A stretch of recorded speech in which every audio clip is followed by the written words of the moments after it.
देखिए, इनके बड़े भाई है नहीं, छोटे हैं बड़े बड़े भाई का 25 में वर्षगांठ है, तो उस पर आशीर्वाद और बधाई देने आए हैं।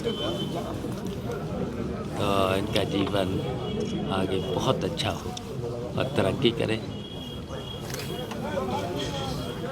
शिवपाल जी, भगवान राम तो अब भाजपा के हो गए हैं, अब आपके कौन से भगवान होंगे?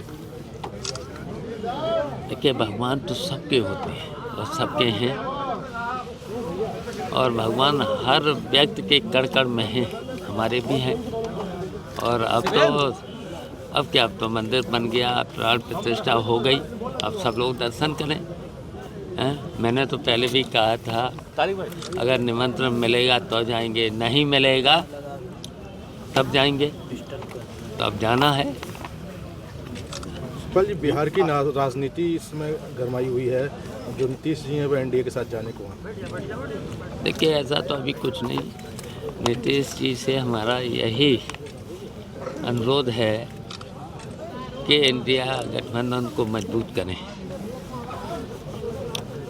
और जब इंडिया गठबंधन को मजबूत जो उन्होंने शुरुआत की थी, तो वहीं पर रह कर के मजबूत करें। यूपी में भी गठबंधन कांग्रेस के साथ होना है, उसको लेकर क्या रणनीति आप लोग बना रहे हैं? बहुत जल्दी हो जाएगा, चिंता मत करो, सीटों बहुत को जल्दी। कैसे बांटेंगे सर? अब ये तो हमारे दोनों राष्ट्रीय नेता तो फैसला कर लेंगे इस पर, और जल्दी हो जाएगा। बंगाल में ममता जी ने भी कह दिया है कि अकेले चुनाव लड़ेंगे, पंजाब में आपने बोल दिया है। हमारी तो यही अपील है सब लोगों से, भारतीय जनता पार्टी को हटाने के लिए इंडिया गठबंधन से ही सब लोग चुनाव लड़ें। राम सबके हैं, तो आप लोग दर्शन करने के लिए क्यों नहीं गए? अब जब कहानी ख़त्म हो चुकी है ना, हाँ, अब देखिए, प्राण प्रतिष्ठा भी हो गई, सब कुछ हो गया है, तो देखिए ये सीधा सीधा कोर्ट का आदेश था, उसी से तो मंदिर बना। तो पहले तो वहाँ रोक लगी थी, निमंत्रण अगर मिलता तो जाते, और निमंत्रण नहीं मिला तो मैंने पहले ही बोल दिया था, निमंत्रण मिलेगा तो जाएंगे, नहीं मिलेगा तब भी जाएंगे। परिवार से ही जाएंगे। भक्तों की हथियारी पार्टी कहती है, इस पर क्या कहेंगे? अब ये बात बहुत पुरानी हो गई है, बहुत पुरानी हो गई है, लेकिन आज भी आपको सब पता है, सबको पता है। उस समय कोर्ट का स्टे था, यथास्थिति बनाए रखने था, तो ये तो प्रशासनिक अधिकारियों की जिम्मेदारी थी, कोर्ट के आदेश का पालन कराएं। अब तो आपने सब कुछ पढ़ लिया, तब भी बार बार वही क्वेश्चन। अब तो ये खत्म हो चुका है, सब कुछ खत्म हो चुका है। शिवपाल जी, आपकी पार्टी के सर्वस्व हुआ है, क्या लगता है इस पे चुनाव पे असर पड़ेगा? तो देखिए, जो कोर्ट का आदेश होगा ना, कोर्ट का आदेश आ जाए, कोर्ट के आदेश का सब लोग पालन करेंगे। संभावित सूची में अखिलेश यादव के आजमगढ़ से चुनाव लड़ने की बात सामने आ रही है। अब देखिए, वो तो राष्ट्रीय नेतृत्व तय करेगा, वैसे तो वो घोषणा तो यहीं से कर चुके हैं, कन्नौज से लड़ने की घोषणा कर चुके हैं, तो उस पर क्या सवाल है? लोकसभा चुनाव में भाजपा को रोकने के लिए क्या रणनीति होगी? देखिए, भारतीय जनता पार्टी हर स्तर से बेईमानी करना चाहती है, और करी है चुनावों में, सब में बेईमानी, और जहाँ जहाँ बेईमानी हुई नहीं हुई है वहाँ जीते। अभी मैनपुरी का चुनाव हुआ था, नहीं बेईमानी कर पाई। अभी हुआ तो घोसी का चुनाव, कितने से भारतीय जनता पार्टी हारी, और इसी तरीके से अगर निष्पक्ष चुनाव हो जाएगा तो भारतीय जनता पार्टी हारेगी, और इसलिए हारेगी कि भारतीय जनता पार्टी ने कोई काम नहीं किया है 10 साल में, केवल हिंदू मुस्लिम, और जो वादे भी किए थे, एक भी वादा बता दो कहीं पूरा किया?